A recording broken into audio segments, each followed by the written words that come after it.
Hi, this is Taylor, and this is FTMSweethearts' 70th week, and the topic is navigating sexy time.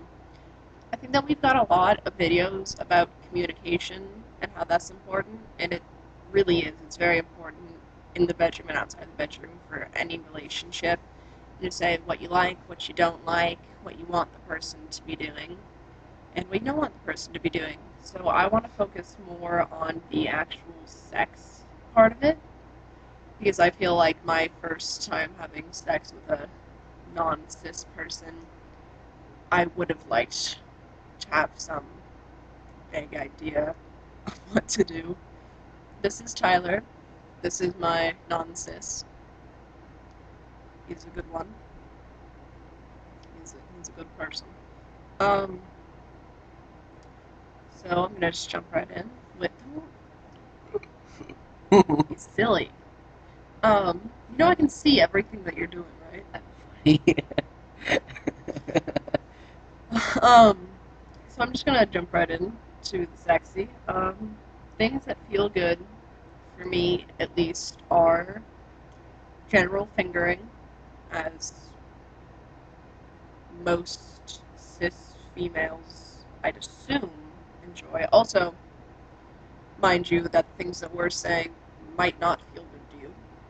This is just our experiences and things that we enjoy, and we're just trying to give you some ideas.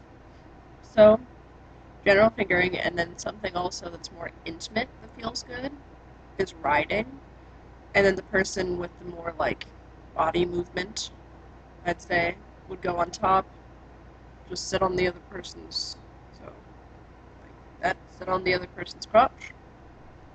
And if you've ever had sex with a cis male, then you'd understand, like, you just sort of do it the same way, but you're just a little bit farther back,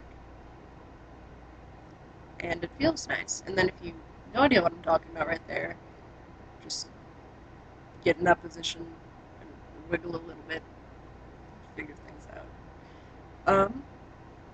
And then also, everything else that you do during sex is just like if you're having sex with somebody that's cis, either male or female. Because, like, kissing, things like that, same thing. It's just navigating without a penis in the mix, usually, can be difficult, but just work on trying to get positions and you'll be fine. Okay.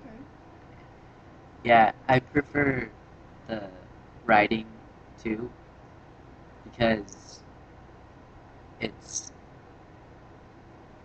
it's easier than all the other sexy things that you're trying to put a piece into another piece, and because I don't really have a piece to put into her thing, so if you just roll them together, it feels good.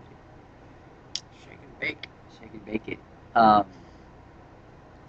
And it doesn't really draw attention to any of our things, our junk. It just kind of feels good, and yes. Um, I don't really like the fingering for me. It's okay for her. She likes it. It's nice. I don't really like the fingering for me because I don't like being penetrated. Um, it's kind of changed since the beginning of our relationship. The beginning, I was okay with it, and I don't know if it was the testosterone making me feel more like who I am or what, but a few months ago, I told her that I wasn't really comfortable with that anymore. Yeah. That is a good way to get into dysphoria because, from my understanding, the reason why the no penetration is for dysphoria, which, Yes. yes. So you need to. It was mentioned before that not everybody has the same dysphorias. I think it was Emily. I'm sorry, Emily, that I keep calling you Amber. I don't know where that's from, but I keep calling you Amber, and I'm sorry. Um, so, oh yeah, so don't assume that somebody has top dysphoria or bottom dysphoria. but if they mention it to you, take that into account. Like, use a little bit of common sense in there. Like, if somebody were to say, I am top dysphoric, don't, like, rope them.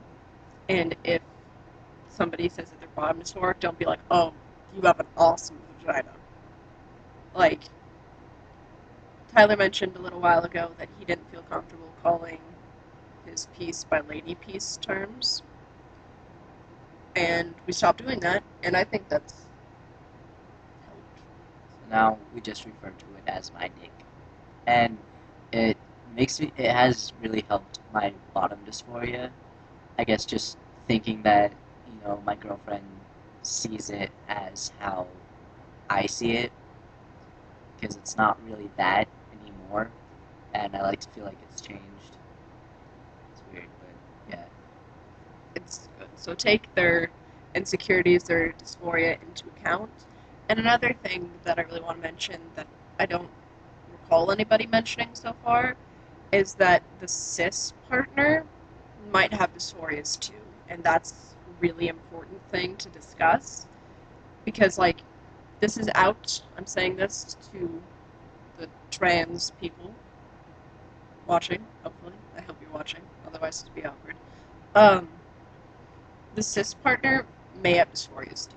And I realize that it's really easy to slip into thinking of, I have dysphorias, and not even think about your partner having dysphorias. But that's definitely something that's really important to realize, like, if you both are dysphoric about different things. Like, I realize that I am dysphoric about some things, and Tyler takes that into account, and I really appreciate it. And I assume that he appreciates me taking his dysphorias into account. So that's something that's really important. And there's something I was gonna say. I was gonna say something. I don't know what it was. Oh, another thing that is very, very, very important is that if you or your partner are feeling like especially dysphoric one day about like not wanting to do anything or whatever, or just for dysphoria reasons, for any reason whatsoever, if they don't want to have sexy time, don't push it. Even if they're just like, I'm not really feeling comfortable with that today, don't be like, oh baby, come on, please. Just like, don't say, okay, I respect that, and step back. Because that's really important, because if you don't, that can cause a lot of problems. And it's just, it's a, it's a dick move. So, I think that's all that we were going to talk about. Yeah, so over and out. Have a good week, sweethearts.